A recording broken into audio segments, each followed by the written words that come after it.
सभी प्यारे दोस्तों का बहुत बहुत स्वागत है शिवानी मैम हिंदी साहित्य क्लासेस में। कैसे हैं आप सभी?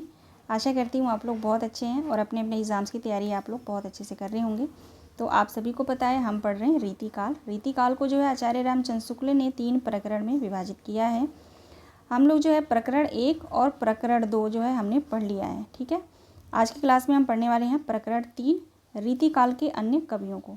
ठीक है, तो चलिए पढ़ना जो है हम स्टार्ट करते हैं। आप सभी दोस्तों से निवेदन है कि धैर्य के साथ आप लोग पूरे क्लास को ज़रूर देखिएगा। ठीक है, चलिए यहाँ से जो है हम पढ़ना स्टार्ट करते हैं। ठीक है, आज की क्लास में जो है हम रीतिकाल पूरा कंप्लीट कर लेंगे पढ़ के। अगली क्लास जो होगी वो आधुनिक काल पे होगी। ठीक है, शुक्ल जी कहते हैं कि रीतिकाल के प्रतिनिधि कवियों का जिन्होंने लक्षण ग्रंथ रूप में रचनाएं की हैं, संक्षेप में उनका वर्णन हो चुका है। यहाँ पे कहने का अर्थ है कि जो हम लोग प्रकरण 2 पढ़े थे रीति ग्रंथकार कवि, जो रीतिबद्ध कवि हैं। ठीक है, रीतिबद्ध कवि में चिंतामणि, भूषण, मतीराम, ठीक है, भिखारीदास, ये सभी आते हैं। तो इनके बारे में जो है हमने प्रकरण 2 में पढ़ लिया था। ठीक है, वही ये बात यहाँ पे कह रहे हैं कि रीतिकाल के प्रतिनिधि जो कवि थे, ठीक है, जिन्होंने लक्षण ग्रंथ के रूप में रचनाएं की थी। ठीक है, संक्षेप में जो है उनका वर्णन हम कर चुके हैं या हो चुका है। अब यहाँ पे इस काल के भीतर होने वाले उन कवियों का उल्लेख होगा जिन्होंने रीति ग्रंथ न लिखकर दूसरे प्रकार की पुस्तकें लिखी हैं। ठीक है, यहाँ पे मैं आप सभी को बताना चाहूँगी कि रीतिकाल की जब बात करते हैं तो विश्वनाथ त्रिपाठी ने रीतिकाल को 3 भागों में विभाजित किया है। पहला रीतिबद्ध कवि, दूसरा रीति सिद्ध कवि, तीसरा रीति मुक्त कवि। ध्यान से सुनिएगा मेरी बात को। ठीक है, रीतिबद्ध, बद्ध का मतलब होता है कि अपने आप को बांध लेना, अर्थात अपने काव्य विषय को एक सीमा में बांध लेना। ठीक है, अपने काव्य विषय को जो है एक सीमा में बांध लेना। तो जो रीति सिद्ध जो कवि हुए, चिंतामणि, भूषण, मतीराम, ये जो कवि हुए ये लक्षण ग्रंथ को लेकर जो है लिखते थे। लक्षण ग्रंथ जो है लेकर अपनी रचनाओं को लिखते थे, यानी लक्षण भी और उदाहरण भी देते थे। ठीक है, इन सीमाओं में बंधकर जो है अपनी रचनाओं को मतलब अपनी रचना जो है करते थे। ठीक है, लक्षण ग्रंथ का अर्थ होता है यानी लक्ष्य करके किसी ग्रंथ को लिखना। ठीक है, यानी मेरा काम है, मान लीजिए मैं आप सभी को पढ़ाती हूँ हिंदी, है ना, हिंदी साहित्य में पढ़ा रही हूँ। अब आप बोलेंगे कि मैम आप जीएस पढ़ा दीजिए, तो मैं ये नहीं कर सकती ना, क्योंकि मैं अपने विषय में बधी हुई हूँ। मेरा काम है साहित्य पढ़ाना। ठीक है, मैं साहित्य की टीचर हूँ तो साहित्य ही पढ़ाती हूँ आप सभी को। तो जीएस पढ़ाऊँगी तो दिक्कत होगी। ठीक है, तो मैं वही मतलब कहने का मतलब है कि वो एक सीमा है मेरी। ठीक है, उसी सीमाओं में मैं बधी हुई हूँ। तो ठीक है ना, तो उसी तरह से जो है रीति सिद्ध कवि थे, वो अपनी सीमाओं में जो है बंधे थे, लक्षण ग्रंथ को लिख के जो अपनी रचनाओं को लिखते थे। ठीक है, लक्षण और उदाहरण देकर। अब जो रीति सिद्ध जो कवि हुए, जो सिद्ध कवि हुए जिसमें बिहारी आते हैं, ठीक है, ये जो है इनके मार्ग पर चला। सिद्ध जो कवि थे, बद्ध जो रीतिबद्ध जो कवि थे, इनके मार्ग पे तो चले, लेकिन उदाहरण ये खुद देते थे। इनके लक्षण नहीं दिए, उदाहरण दिए। ठीक है, अब बात करते हैं रीति मुक्त कवियों को। तो रीति मुक्त जो कवि थे वो जो है ना ही रीति बद्ध कवियों की बात माने, ना ही रीति सिद्ध कवियों की बात माने, यानी ना ही इन्होंने लक्षण दिया, ना ही उदाहरण दिया। ठीक है, ये स्वतंत्र थे, स्वच्छंद थे, अपनी मर्जी से ये ग्रंथ की रचना करते थे। ठीक है, अभी हम देखेंगे आगे यहाँ पे। ठीक है, आगे कहते हैं शुक्ल जी कि ऐसे कवियों में कुछ ने तो प्रबंध काव्य लिखे, कुछ ने तो नीति भक्ति संबंधी पद, और कुछ ने तो श्रृंगार रस की फुटकल कविताएं लिखी। यानी जो प्रकरण 3 जो हम पढ़ रहे हैं इसमें जो रीति मुक्त जो कवि आते हैं, इन कवियों ने तो क्या क्या लिखा? कुछ ने तो नीति भक्ति संबंधी पद लिखे, कुछ ने श्रृंगार रस की फुटकल कविताएं लिखी। ठीक है, आगे कहते हैं कि ये पिछले वर्ग के कवि प्रतिनिधि कवियों से केवल इस बात से भिन्न है कि इन्होंने क्रम से रस भाव, नायिकाओं और अलंकारों के लक्षण ग्रंथ उनके अंतर्गत अपने पदों को नहीं रखा। बिल्कुल, ये जो स्वच्छंद थे तो अपने क्रम से क्यों रखेंगे? उनके विचार से तो ये चल नहीं रहे थे, उनके मार्ग में तो ये चल नहीं रहे थे। ये तो अपनी मर्जी के मालिक थे, अपने हिसाब से अपनी रचनाओं को रचते थे। ठीक है, तो वही ये शुक्ल जी कहते हैं कि ये पिछले कवियों से किस प्रकार भिन्न है? केवल जो है इस बात से भिन्न है कि इन्होंने जो है क्रम से रस भाव अलंकार नीति यानी नायिकाओं का जो नक्सिक वर्णन होता है उनको जो है लक्ष्य करके यानी लक्षण कहकर उनके अंतर्गत अपने पदों को इन्होंने नहीं रखा। अधिकांश में ये भी श्रृंगारी कवि ही हैं। ठीक है, अधिकांश में जो है ये श्रृंगारी कवि हैं। अब आगे देखिए, आगे क्या कहते हैं? और इन्होंने भी श्रृंगार रस के फुटकल पद कहे हैं। रचना शैली में किसी प्रकार का भेद नहीं है। इनकी रचनाओं की शैली में जो है किसी प्रकार का भेद नहीं है। ऐसे कवियों में सर्वश्रेष्ठ कवि जो है घनानंद आते हैं। ठीक है, अब आगे देखिए, आगे क्या कहते हैं कि आगे कहते हैं रीतिबद्ध ग्रंथ जो लिखने बैठते थे उन्हें प्रत्येक अलंकार या नायिका का उदाहरण करने के लिए पद लिखना आवश्यक था, उन जिनमें सब प्रसंग उनकी एक मिनट रुक जाइए, कहते हैं कि जिनमें सब प्रसंग उनकी स्वाभाविक रुचि प्रवृत्ति के अनुकूल नहीं हो सकते थे। यहाँ पे देखिए आगे कहते हैं रसखान, घनानंद, आलम ठाकुर आदि जितने प्रेमोन्नत कवि हुए उनमें किसी ने लक्षणबद्ध रचना नहीं की, यानी लक्षण में इन्होंने जो है बंध कर रचनाएं नहीं की हैं। आगे देखिए, आगे कहते हैं कि प्रबंध काव्य की उन्नति इस काल में कुछ विशेष नहीं हो पाई। लिखे तो अनेक प्रबंध काव्य गए, पर उनमें से 2 ही 4 जो है कविता का यथार्थ जो है आकर्षक पाया जाता है। जैसे सबल सिंह का महाभारत, छत्र सिंह का विजय मुक्तावली, मोस्ट इंपॉर्टेंट रचनाएं हैं सभी। ठीक है, गुरु गोविंद सिंह का जो है चंडी चरित मोस्ट इंपॉर्टेंट रचना है। लाल सिंह की जो रचना है छत्र प्रकाश, जोधराज का जो है हमीर रासो, गुमान मिश्र का जो है नैषध चरित्र, सरयू राम का जो है जैमिनी पुराण और सूदन की जो रचना है सुजान सागर। सभी रचनाएं अलग से आप लोग लिख लीजिएगा, मोस्ट इंपॉर्टेंट है। ठीक है, देवी दत्त की वैस्ताल पचीसी और हर नारायण की माधवनाल काम कंदला। ठीक है, ब्रजवासी दास का जो है ब्रजविलास और गोकुलनाथ आदि का महाभारत।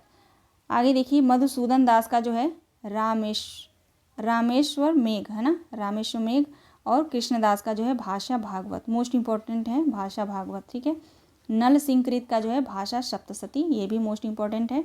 और आला रामायण का आला भारत। ठीक है, आगे देखिए मूल ढोड़ा तथा चंद्रशेखर का जो है हमीर हट। ये सभी रचनाएं जो है अलग से आप लोग लिख लीजिएगा। ठीक है, इसमें कन्फ्यूजन होगा, बार बार आप पढ़ नहीं पाएंगे।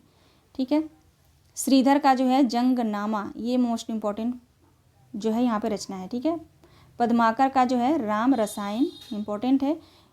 आगे कहते हैं ये इस काल के मुख्य कथानक काव्य हैं। ठीक है, इस काल के जो है मुख्य कथानक काव्य हैं प्रकरण 3 में। ठीक है, आगे देखिए इनमें से चंद्रशेखर के हमीर हठ, लाल कवि के छत्र प्रकाश, जोधराज के हमीर रासो और सूदन के सुजान चरित और गोकुलनाथ आदि के महाभारत में ही काव्योपयुक्त रसात्मकता भिन्न भिन्न परिणाम में पाई जाती है। आगे कहते हैं हमीर रासो की रचना बहुत ही प्रशस्त है। रामेश्वर मेघ की रचना भी साहित्यिक है। ब्रजविलास में यद्यपि काव्य के गुण अल्प हैं पर उसका थोड़ा बहुत प्रचार कम पढ़े लिखे कृष्ण भक्तों में मिलता है। ठीक है, आगे देखिए इसको जो हम नहीं पढ़ेंगे, ठीक है ना, यहाँ पे जो है महत्वपूर्ण नहीं है परीक्षा की दृष्टि से, तो इसको छोड़ देंगे। ठीक है, यहाँ से जो है हम पढ़ना स्टार्ट करेंगे।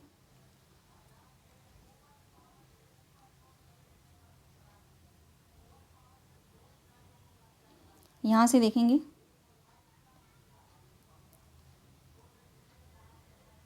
एक मिनट रुक जाइए यहाँ से।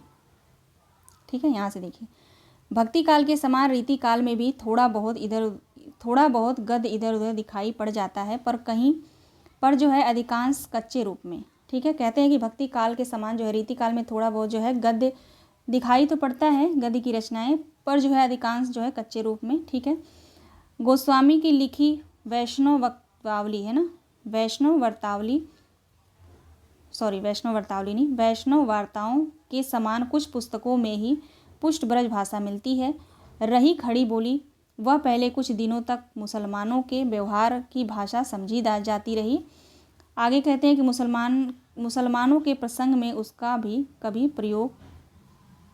कभी प्रयोग कभी लोग कर देते थे, जैसे अफजल खां को जिन्होंने मैदान मारा, भूषण है ना, अफजल खान जिन्होंने मैदान मारा, पर पीछे दिल्ली राजधानी होने से रीतिकाल के भीतर की बड़ी बोली शिष्ट समाज के व्यवहार की भाषा हो गई थी।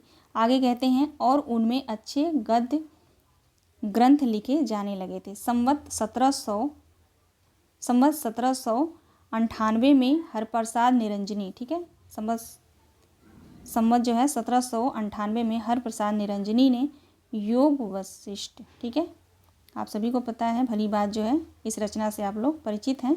योग वशिष्ठ भाषा बहुत ही परिमार्जित गद्य में लिखा गया। आगे देखिए आगे कहते हैं कि इसी रीति काल के भीतर रीवा के महाराज विश्वनाथ सिंह ने हिंदी का प्रथम नाटक आनंद रघुनंदन लिखा। ठीक है, आचार्य रामचंद्र शुक्ल ने हिंदी का प्रथम नाटक किसे माना है? तो इसी को तो माना है ना, आनंद रघुनंदन को। ठीक है, तो हिंदी का प्रथम नाटक आनंद रघुनंदन लिखा किसने? तो महाराज विश्वनाथ सिंह ने।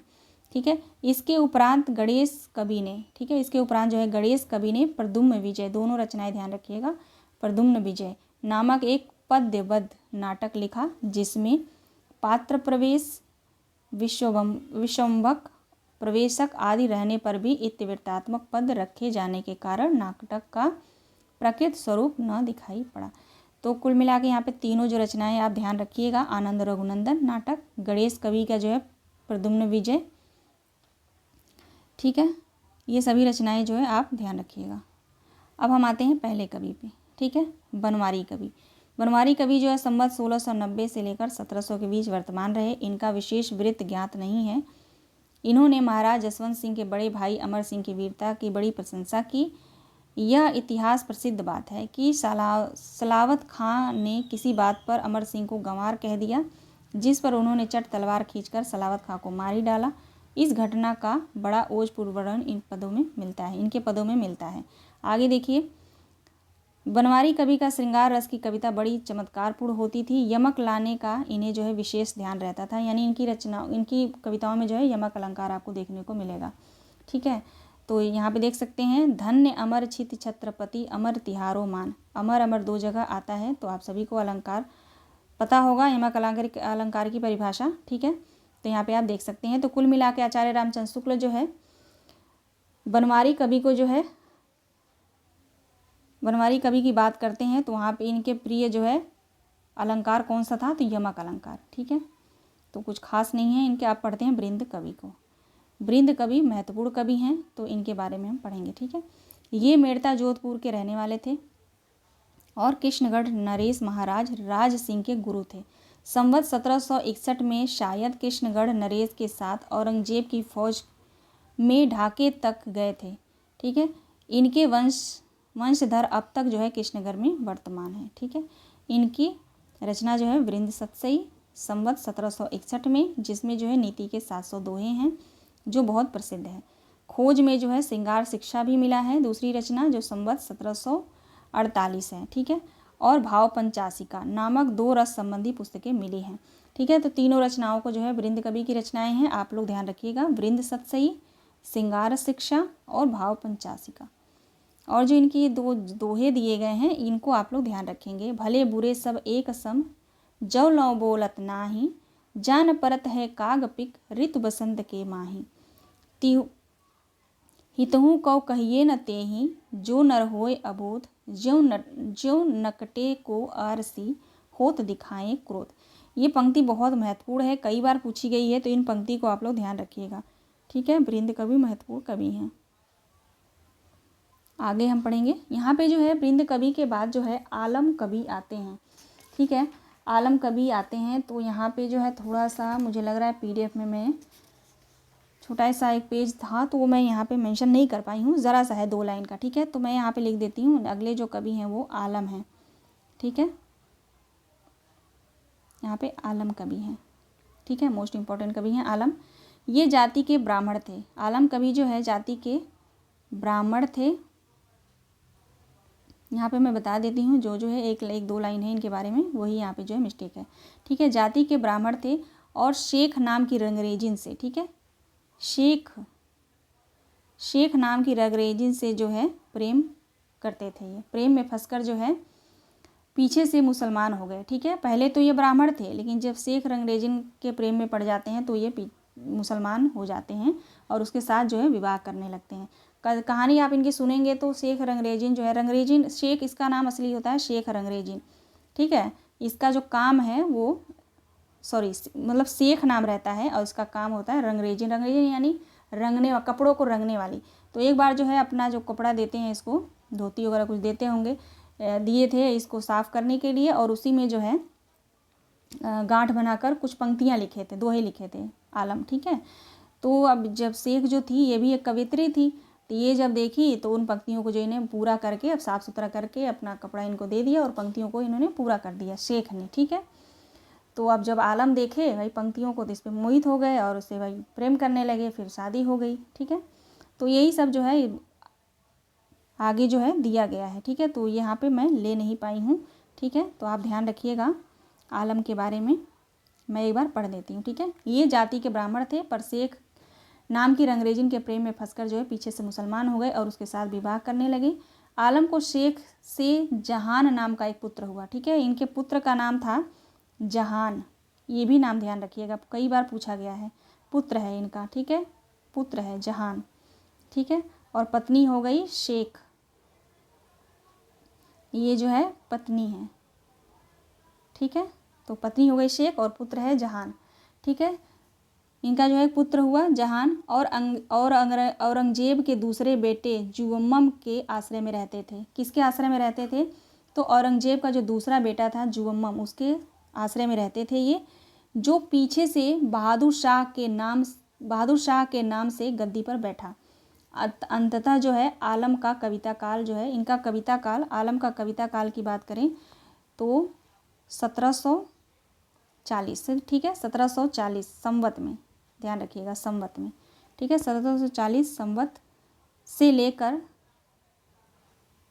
1760 तक जो है माना जाता है। इनकी कविताओं का संग्रह, ठीक है, इनकी कविताओं के संग्रह का क्या नाम है? तो आलम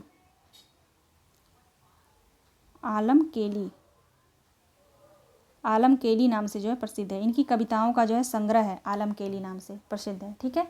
इतनी बातें जो है यहाँ पे 4-5 पॉइंट था वो मैंने आपको बताया। अब हम पढ़ते हैं। इनकी कविताओं का एक संग्रह आलम केली नाम से जो है निकला है, ठीक है। यहाँ से देखिए, इस पुस्तक में आए पदों के अतिरिक्त इनके और बहुत से सुंदर और उत्कृष्ट पद ग्रंथों में संग्रहित जो है मिलते हैं और लोगों के मुंह से जो है सुने जाते हैं। शेख रंगरेजिन भी अच्छी कविता करती थी। आलम के साथ प्रेम होने की विचित्र कथा प्रसिद्ध है। कहते हैं कि आलम ने एक बार उसे पगड़ी रंगने को दी। अभी मैंने आप सभी को बताया ये कहानी, वही कहानी जो है यहाँ पे दिया गया है, ठीक है ना। रंगने को दी, जिसकी खूंट में भूल से कागज का एक चिट बंधा जो चला गया। जब चिट में दोहे की वह आधी पंक्ति लिखी, जो चिट में जो है आधी पंक्ति लिखी थी, कनक, कौन सी पंक्ति लिखी थी आप ध्यान रखिएगा, यहाँ पे दिया गया है, ठीक है। कनक छरी सी कामिनी काहे को कटछीन, ठीक है। शेख ने दोहा को इस तरह पूरा किया। अब जो है शेख जो लिखती वो यहाँ पे दिया गया है। कटि को कंचन काट बेदे कुचन मध्य धरे दीन, ठीक है। तो ये पंक्ति जो है वो शेख का है और ये जो है आलम का है, ठीक है। उस चिट को फिर ज्यों का त्यों पगड़ी में जो है बांध कर लौटा दिया, किसने? शेख ने आलम को, ठीक है। अब यहाँ से देखेंगे, उसी दिन से आलम जो है शेख के पूरे प्रेम जो है, शेख से जो है इनको पूरा प्रेम हो गया और अंत में उसके साथ विवाह कर लिया। शेख बहुत ही चतुर और हाजिर जवाब स्त्री थी, ठीक है। यानी किसी भी बात का जो है बहुत झट से वो जवाब देती थी, ठीक है। एक बार शहजादा मुअज्जम ने हंसी में शेख से पूछा, क्या आलम की औरत आप ही हैं? शेख ने चट से उत्तर दिया, हाँ जहाँपना, जहान की माँ मैं ही हूँ। यानी जहान जो है उसका पुत्र था, ठीक है। जहान की माँ मैं ही हूँ, ठीक है। यानी घुमा फिरा के उत्तर देना है ना। आलम केली में बहुत से कवित शेख से रचे हुए हैं। आलम के कवित सवैयों में भी बहुत सी रचना शेख की मानी जाती है, जैसे यहाँ पे नीचे दिए गए हैं, ठीक है। ये पंक्तियों को आप लोग ज़रूर पढ़ लीजिएगा। अब यहाँ से देखेंगे, आलम रीतिवद रचना करने वाले कवि नहीं थे, ठीक है। रीतिवद के तो थे नहीं, रीतिमुक्त के कवि थे। ये परमोन्नत कवि थे और अपनी तरंग के अनुसार रचना करते थे। इसी से इनकी रचनाओं में हृदय तत्व की प्रधानता है। प्रेम की पीर, ठीक है, प्रेम की पीर या इश्क का दर्द इनके एक एक वाक्य में भरा पाया जाता है, ठीक है। तो पूछा जा सकता है कि किस कवि की रचनाओं में जो है प्रेम का पीर या इश्क का दर्द जो है पाया जाता है, तो आप घनानंद और आलम में ज़रूर कंफ्यूज हो जाएंगे, ठीक है। तो ध्यान रखिएगा। आलम। उत्प्रेक्षाएं भी इन्होंने बड़ी अनूठी और बहुत ही अधिक कही हैं। शब्द वैचित्र, अनुप्रास आदि की प्रवृत्ति इनमें विशेष रूप से कहीं नहीं पाई जाती। श्रृंगार रस की ऐसी उन्मादमयी उक्तियाँ इनकी रचना में मिलती हैं कि पढ़ने और सुनने वाले लीन हो जाते हैं। और तन्मयता सच्ची उमंग में ही संभव है, रेखता या उर्दू भाषा में जिन्होंने कवित्व कहे हैं। ठीक है, तो इसको छोड़ दीजिए, इतना जो है ये महत्वपूर्ण नहीं है। हाँ, इन पंक्तियों को आप लोग ध्यान रखिएगा। ठीक है, आगे हम आते हैं लाल कवि पे। ठीक है, अगले कवि हैं लाल कवि। इनका नाम जो है गोरेलाल पुरोहित था। इनका नाम गोरेलाल पुरोहित था पूरा नाम, और ये मऊ बुंदेलखंड के रहने वाले थे। इन्होंने प्रसिद्ध महाराज छत्रसाल की आज्ञा से उनका जीवन चरित्र 2 चौपाइयों में बड़े ब्यौरे के साथ वर्णन किया था। इस पुस्तक में छत्रसाल का संवत 1764 तक ही वृत्तांत आया है, जिससे अनुमान होता है कि या तो यह ग्रंथ अधूरा मिला है अथवा लाल कवि का परलोकवास छत्रसाल के पूर्व ही हो गया होगा। जो कुछ हो, इतिहास की दृष्टि से छत्रप्रकाश लाल कवि की जो रचना है छत्रप्रकाश बहुत ही महत्वपूर्ण पुस्तक है। ठीक है, आगे कहते हैं इसमें सब घटनाएं सच्ची और सब ब्यौरों के साथ जो है ठीक ठीक दिए गए हैं, जिसमें वर्णित घटनाएं और संवत आदि ऐतिहासिक खोज के अनुसार बिल्कुल ठीक हैं। यहाँ तक कि जिस युद्ध में छत्रसाल को भागना पड़ा उसका भी स्पष्ट उल्लेख जो है इस रचना में किया गया है। किसमें? छत्रसाल में। ठीक है, यह ग्रंथ नागरी प्रचारणी सभा द्वारा प्रकाशित किया जा चुका है। ठीक है, तो एक बात आप लोग ध्यान रखिएगा, छत्रप्रकाश जो रचना है लाल कवि की है और प्रकाशित कहाँ से हुआ है? तो नागरी प्रचारणी सभा द्वारा जो है प्रकाशित किया गया है। ठीक है, आगे देखिए, ग्रंथ की रचना प्रौढ़ और काव्य गुण युक्त है। यह ग्रंथ जो है की रचना जो है प्रौढ़ और काव्य के गुणों से जो है युक्त रचना है ये। ठीक है, लाल कवि में प्रबंध पटुता पूरी थी, संबंध का निर्वाह भी अच्छा है और वर्ण विस्तार के लिए जो है मार्मिक स्थलों का चुनाव भी।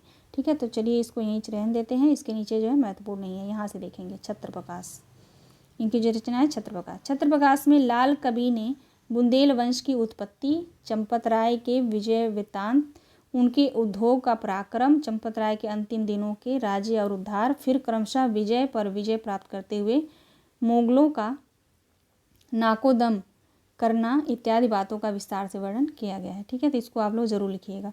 काव्य और इतिहास दोनों की दृष्टि से यह ग्रंथ हिंदी का अपने ढंग का अनूठा है। लाल कवि का एक और ग्रंथ विष्णु विलास, 2 रचनाएं मिली।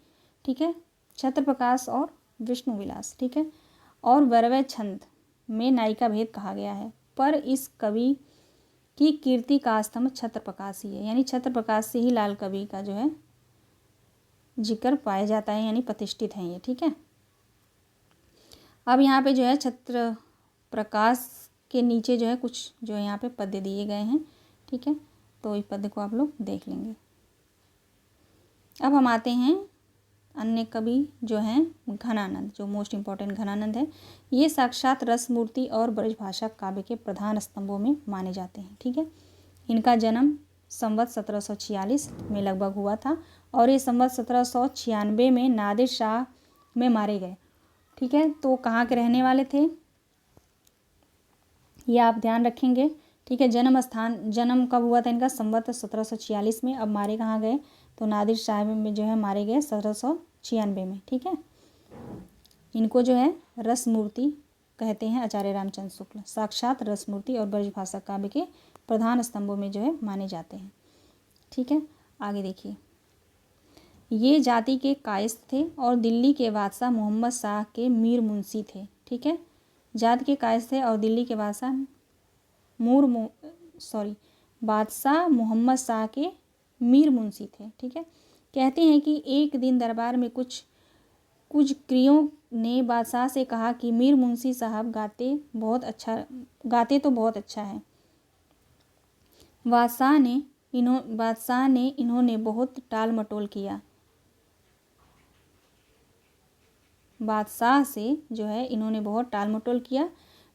इस पर लोगों ने कहा कि ये इस तरह न गाएंगे। यदि इनकी प्रेमिका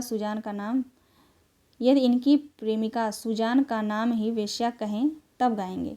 वेश्या बुलाई गई, ठीक है। सुजान जो है वेश्या थी, उससे जो है बहुत प्रेम करते थे घनानंद, है ना। वेश्या जो है सभा में बुलाई गई, इन्होंने उसकी ओर मुंह और बादशाह की ओर पीट करके जो है ऐसा गाना गाया कि सब लोग तन्मय हो गए। बादशाह इनके गाने पर जितना ही खुश उतना ही बेअदब और नाराज़ हो गए, क्योंकि भाई पीठ इनकी तरफ था। आगे कहते हैं कि उसने इस शहर से, जो घनानंद को जो है इस शहर से जो है निकाल दिए, ठीक है। जब ये चलने लगे तब इन्होंने सुजान से भी साथ चलने को कहा, पर वह नहीं गई। इस पर इन्हें वैराग्य हो गया, विराग मतलब हो गया, उत्पन्न हो गया, और ये वृंदावन जाकर निम्बार्क संप्रदाय में वैष्णव हो गया। तो ध्यान रखिएगा, घनानंद जो है निम्बार्क संप्रदाय वैष्णव थे, ठीक है। और वहीं पूर्ण विरक्त भाव से रहने लगे, और वृंदावन भूमि का से जो इनको प्रेम हो गया, और वहीं जो है ये रहने लगे, ठीक है। आगे देखिए, संवत 1796 में जब नादिर शाह की सेना में सिपाही मथुरा तक जा पहुँचे, तब लोगों ने उन्हें कह दिया कि वृंदावन में बादशाह का मीर मुंशी रहता है, उसके पास बहुत कुछ माल होगा। सिपाहियों ने इन्हें छोड़िए, इसको जान दीजिए, ये जो इतना महत्वपूर्ण नहीं है, कहानी बताई गई है। अब इनकी रचनाओं को देखिए। घनानंद जी के इतने ग्रंथों का जो है पता चलता है। सुजान सागर, विरह लीला, कोक सागर, ठीक है, कोक सागर, और रसकेल वल्ली और कृपानंद, ठीक है। इसके अतिरिक्त इनके कवित सवैयों के फुटकर संग्रहों 150 से लेकर 450 कवित तक जो है मिलते हैं। कृष्ण भक्ति संबंधी इनकी बहुत सारे जो है बड़ा ग्रंथ छत्रपुर के राज पुस्तकालय में है, ठीक है ना, जिसमें प्रिया प्रसाद, ब्रज व्यवहार, वियोग वेली और कृपा कंद निबंध और गिरिधर गाथा। वैसे जो ये रचनाएं हैं ये महत्वपूर्ण हैं, तो इन रचनाओं को आप लोग ध्यान रखिएगा, ठीक है। बाकी ये रचनाएं का जिक्र है, लेकिन ये ज़्यादा महत्वपूर्ण नहीं है, ठीक है ना, तो इसको छोड़ दीजिए। यहाँ से देखेंगे, इनकी सी विशुद्ध सरस और शक्तिशालिनी ब्रज भाषा लिखने में और कोई कभी समर्थ नहीं हुआ, ठीक है। विशुद्ध के साथ प्रौढ़ता और माधुर्य की अपूर्व ही है। विप्रलभ श्रृंगार ही अधिकतर इन्होंने लिखा। ये वियोग श्रृंगार की प्रधान मुक्तक कवि माने जाते हैं, ये महत्वपूर्ण है, ठीक है, ये लिखिएगा आप लोग। घनानंद जो है वियोग श्रृंगार रस के प्रधान मुक्तक कवि माने जाते हैं। प्रेम की पीर ही को लेकर इनकी वीणा का प्रादुर्भाव हुआ है। आगे देखिए, इनके बारे में लिखा गया है कि प्रेम मार्ग का ऐसा प्रवीण और धीर पथिक तथा जवादानी का ऐसा दावा रखने वाला ब्रज भाषा का दूसरा कवि नहीं हुआ, ठीक है। ये पंक्ति है, तो ये पंक्ति को आप लोग ध्यान रखिएगा, पढ़ लीजिएगा, ठीक है। इन्होंने अपनी कविताओं में बराबर सुजान को संबोधन, इनकी जो अपनी जो कविताएं लिखे हैं ना घनानंद, उसमें जो है सुजान को संबोधित करके ही इन्होंने जो कविताएं लिखी हैं, ठीक है, जो श्रृंगार के नायक के लिए और भक्ति भाव से भगवान कृष्ण के लिए प्रयुक्त माना जाता है जी, ठीक है ना। जो श्रृंगार में तो है नायक के लिए और भक्ति भाव में भगवान कृष्ण के लिए प्रयुक्त माना जाता है। कहते हैं कि इन्हें अपनी पूर्व प्रेयसी सुजान का नाम इतना प्रिय था कि विरक्त होने पर भी इन्होंने उसे नहीं छोड़ा। यद्यपि अपने पिछले जीवन में घनानंद विरक्त भक्त के रूप में वृंदावन जा रहे, पर इनकी अधिकांश कविता भक्ति भाव की कोटि में नहीं आएगी। यानी इनकी कविताओं को जो है रामचंद्र शुक्ल ने भक्ति भाव की कोटि में नहीं माना है, श्रृंगार ही कही जाएगी, यानी श्रृंगारी कविता ही कही जाएगी, ठीक है ना। श्रृंगारी कविताओं में जो है महत्वपूर्ण स्थान है इनका, सर्वश्रेष्ठ कवि माने जाते हैं घनानंद, ठीक है। लौकिक प्रेम की दीक्षा पाकर ही ये पीछे भगवत प्रेम में लीन हुए। कविता इनकी भाव पक्ष प्रधान है।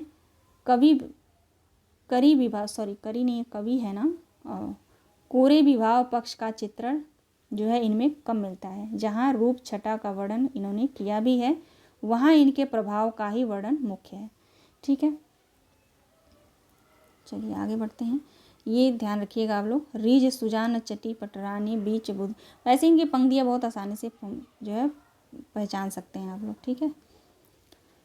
यहाँ से देखेंगे, इम्पोर्टेंट है, यह निसंकोच कहा जा सकता है कि भाषा पर जैसे अचूक अधिकार इनका था वैसा और किसी कवि का नहीं, ठीक है। तो ये कई बार कथन जो है पूछा गया है, तो आचार्य रामचंद्र शुक्ल का है और घनानंद के लिए, ठीक है। आगे देखेंगे, भाषा मानव इनके हृदय के साथ जुड़कर ऐसी ऐसी वशवर्तनी हो गई थी कि ये उसे अपनी अनूठी भावभंगी के साथ साथ जिस रूप में चाहते थे वह उस रूप में मोड़ सकते थे।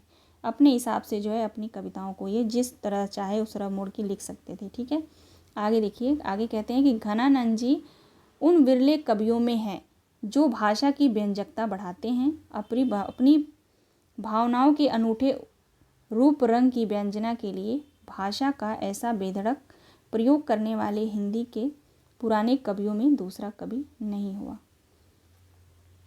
ठीक है, आगे चलेंगे। ये जो है इनके सारे पंक्तियाँ दी गई हैं। ठीक है, जो महत्वपूर्ण है मैंने इसको हाईलाइट किया है तो उसको आप ध्यान रखिएगा, इम्पोर्टेंट भी लिखा है। ठीक है ना, आप लोग टेंशन मत लीजिएगा जिसको मैं छोड़ दे रही हूँ। ठीक है, मैंने उसको पूरी तरीके से पढ़ा है और इतना तो मुझे पता ही है कि वो महत्वपूर्ण नहीं है, वहाँ से प्रश्न नहीं पूछे जाएंगे। जहाँ से पूछे जाएंगे उसको मैंने पूरा हाईलाइट किया है, तो टेंशन लेने की ज़रूरत नहीं है कि मैम छोड़ दे रही हैं। ठीक है, अगले कवि हैं रसनिधि। ठीक है, इनका नाम पृथ्वीराज सिंह था। ठीक है, रसनिधि का जो है पृथ्वीराज सिंह नाम था, ये ध्यान रखिएगा, इम्पोर्टेंट है। ठीक है, महत्वपूर्ण है ये। ठीक है, और ये दतिया के एक जमींदार थे। इनका संवत 1717 तक जो है वर्तमान रहना पाया जाता है, यानी संवत 1717 तक तो जो है वर्तमान थे। ये अच्छे कवि थे जिन्होंने बिहारी सतसई के अनुकरण पर रतन हजारा, ठीक है, रतन हजारा नामक दोहे का एक ग्रंथ बनाया। कहीं कहीं तो बिहारी के वाक्य रख लिए हैं, कहीं कहीं पे तो ये डायरेक्ट बिहारी के वाक्य ही रख लिए हैं। इसके अतिरिक्त इन्होंने और भी बहुत सारे दोहे बनाए जिनका संग्रह भी खोज में मिला है। ये श्रृंगार रस के कवि थे। ठीक है, श्रृंगार रस के कवि हैं ये। ठीक है, रसनिधि। तो ये जो पंक्ति दी गई है ये आप लोग ध्यान रखिएगा, इनकी पंक्ति है रसनिधि का। रतन हजारा इनकी रचना है। ठीक है, रतन हजारा। अब इनकी रचना है हठी जी, सॉरी अगले कवि हैं श्री हठी जी, है ना। ये हित हरिवंश की शिष्य परंपरा में बड़े ही साहित्य मर्मज्ञ और कला कुशल कवि थे। इन्होंने संवत 1837 में राधा सुधा निधि, ठीक है, राधा सुधा निधि जो रचना है वो हठी जी की है, बनाया था, जिसमें 11 दोहे और 100 कवित सवाइयाँ हैं। अधिकांशतः भक्तों की अपेक्षा इनमें विशेषता यह है कि इनका कला पक्ष पर भी पूरा जोर दिया है। इन्होंने जो है कला पक्ष पर भी पूरा जोर दिया है। इनकी रचना में यमक, अनुप्रास, उपमा, उत्प्रेक्षा आदि का बाहुल्य पाया जाता है। ठीक है, वास्तव में राधा सुधा शतक, सॉरी मैं राधा सुधा निधि बोल रही हूँ शायद, है ना, राधा सुधा शतक रचना है इनका। ठीक है, वास्तव में राधा सुधा शतक छोटा होने पर भी अपने ढंग का जो है अनूठा ग्रंथ है। भारतेंदु हरिश्चंद्र को यह ग्रंथ अत्यंत प्रिय है। तो ये भी बहुत महत्वपूर्ण है कि भारतेंदु हरिश्चंद्र को जो है हठी जी की रचना राधा सुधा शतक जो है प्रिय है। ठीक है, तो ये ध्यान रखिएगा, ये महत्वपूर्ण पंक्ति है। कलप लता के किंदो पल्लव नवीन दो, हरन मंजुता के कंजता के बनिता के हैं। ठीक है, ये पंक्ति महत्वपूर्ण है, आप लोग ध्यान रखेंगे। अगले कवि हैं गुमान कवि। गुमान जो है महोवे के रहने वाले गोपाल मणि के पुत्र थे। ठीक है, महोवा के थे, गोपाल मणि के पुत्र थे। इनके जो है 3 भाई और थे, दीप सिंह, गुमान और अमान। गुमान ने पिहानी के राजा अकबर अली खां के आश्रय में संवत 1800 में ही श्री हर्षकृत नैषद काव्य का पद्यानुवाद नाना छंदों में किया था। ठीक है, तो इन्होंने जो गुमान कवि जो है इन्होंने श्री हर्षकृत नैषद का जो है काव्य का जो है पदानुवाद इन्होंने किया था। यही ग्रंथ इनका प्रसिद्ध है। ठीक है, तो ये ध्यान रखिएगा आप लोग, और प्रकाशित भी हो चुका है। इसके अतिरिक्त खोज में इनके 2 ग्रंथ और मिले हैं। कौन कौन से हैं वो? कृष्ण चंद्रिका और छंदावटी। ठीक है, तो ये रचनाओं को भी आप याद रखेंगे, लेकिन मोस्ट इंपॉर्टेंट है श्री हर्षकृत नैषद। ठीक है, कृष्ण चंद्रिका का निर्माण काल संवत 1838 है। ठीक है, इनका कविता काल जो है 1800 से संवत 1840 तक माना जा सकता है। ठीक है, इन 3 ग्रंथों के अतिरिक्त रस, नायिका भेद, अलंकार आदि कई और ग्रंथ जो है सुने जाते हैं। अब जो अगले कवि हैं सूदन है, सूदन कवि। ठीक है, ये भी महत्वपूर्ण कवि हैं सूदन। ये मथुरा के रहने वाले चौबे थे। इनके पिता का नाम वसंत था और सूदन भरतपुर के महाराज बदन सिंह के पुत्र सुजान सिंह, ठीक है, सुजान सिंह उपनाम सूरजमल के यहाँ रहते थे। ठीक है, तो आप सुदान के बारे में 3-4 बातें ध्यान रखेंगे। ये जो मथुरा के रहने वाले थे, माथुर चौबे नाम था।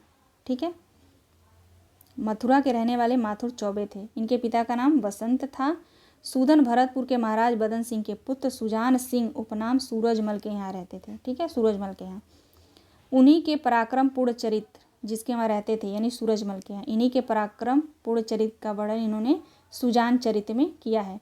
तो ठीक है, इनकी रचना है सुजान चरित्र। सुजान चरित्र में किसका वर्णन है? तो सुजान सिंह का, यानी उपनाम सूरजमल का।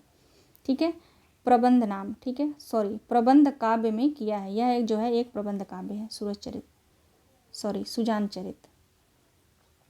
मुगल साम्राज्य के गिरे दिनों में भरतपुर के जाट राजाओं का कितना प्रभाव बढ़ा था, यह इतिहास में प्रसिद्ध है। ठीक है, तो छोड़िए इसको, यहाँ पे महत्वपूर्ण नहीं है, यहाँ से देखेंगे। सुजान चरित्र बहुत बड़ा ग्रंथ है। इनका जो सुजान चरित्र ग्रंथ है वो बहुत बड़ा ग्रंथ है। इसमें जो है संवत 1802 से लेकर 1810 तक की घटनाओं का वर्णन है। अतः इसकी समाप्ति 1810 से 15 वर्ष पीछे मानी जा सकती है। इस हिसाब से इनका कविता काल जो है 1820 के आसपास माना जा सकता है। ठीक है, अब अगले कवि हैं सम्मन कवि। ठीक है, सम्मन कवि ये मालवा जिला हरदोई के रहने वाले ब्राह्मण थे और संवत 1834 में उत्पन्न हुए थे। इनके जो है नीति के दोहे गिरधर और कुंडलियाँ के समान गाँव में प्रसिद्ध है। ठीक है, यहाँ पे देखेंगे इन्होंने संवत 1879 है ना, 1879 में पिंगल काव्य भूषण नामक एक रीति ग्रंथ बनाया था। ठीक है, पर यह अधिकतर अपने दोहों के लिए प्रसिद्ध हैं। तो इनकी रचना आप लोग ध्यान रखिएगा, पिंगल काव्य भूषण। ठीक है, सम्मन कवि की रचना है। अब अगले कवि हैं ठाकुर। ठाकुर में जो है 3 तरह के ठाकुर आएंगे। ठीक है, अभी हम पढ़ेंगे असली वाले ठाकुर, असनी वाले और एक और हैं। ठीक है, इस नाम के 3 कवि हुए। ठाकुर नाम के जो है 3 कवि हुए, जिसमें 2 असनी के ब्रह्मा भट्ट थे और एक बुंदेलखंड के कायस्थ। तीनों की कविताएं ऐसी मिलजुल गई कि वेद करना जो है कठिन है। हाँ, बुंदेलखंडी ठाकुर वे कविताएं पहचानी जा सकती हैं जिन्होंने बुंदेलखंडी कहावतें और मुहावरे किए हैं। जो बुंदेलखंड के थे उनके बारे में जो है हम देखते हैं। ठीक है, पहले हैं असली वाले प्राचीन ठाकुर। ठीक है, ये रीति काल के आरंभ में संवत 1700 के लगभग हुए। इनका कुछ वृत्त यहाँ नहीं मिलेगा, केवल फुटकल कविताएं इधर उधर जो है पाई जाती हैं। ठीक है, तो यहाँ पे इनको छोड़ दीजिए। अब जो है असनी वाले दूसरे ठाकुर, ये ऋषिनाथ कवि के पुत्र थे और सेवक कवि के पितामह थे। सेवक के भतीजे श्री कृष्ण ने अपने पूर्वजों का जो वर्णन लिखा है उसके अनुसार श्रीनाथ जी के पूर्वज देवकी नंदन मिश्र गोरखपुर जिले के एक कुलीन सरयू पारी ब्राह्मण पयासी के मिश्र थे और अच्छी कविता करते थे। एक बार मंझौला के राजा के यहाँ विवाह के अवसर पर देवकी नंदन जी ने भाटों की तरह कुछ कवित्त पढ़ा और पुरस्कार लिया। इस पर उनके भाई बंधुओं ने उन्हें जातिच्युत कर दिया। हाँ, और वे असनी के भाट नरहर कवि की कन्या के साथ विवाह करके असनी के राजा असनी में जा रहे और भाट हो गए। ठीक है, ये असनी वाले जो दूसरे ठाकुर है, उन्हीं देवकी नंदन के वंश में ठाकुर के पिता श्रीनाथ कवि हुए। ठीक है, अब यहाँ पे देखिए, ठाकुर ने संवत 1861 में सतसई वर्णार्थ नामक बिहारी सतसई की एक टीका देवकी नंदन टीका बनाई। अतः इनका कविता काल संवत 1860 इधर उधर माना जा सकता है। ठीक है,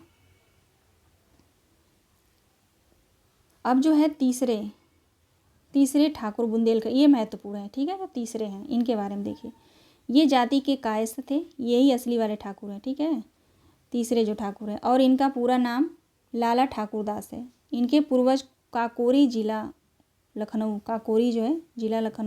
के रहने वाले थे। इनके पितामह खड़ग राय जी बड़े भारी मनसबदार थे और जो है उनके पुत्र गुलाब राय का विवाह बड़ी धूमधाम से ओरछे बुंदेलखंड के राव राजा जो महाराज ओरछा के मुँह साहब थे, उनकी पुत्री के साथ जो इनका विवाह हुआ और यही गुलाब राय ठाकुर कवि के पिता थे।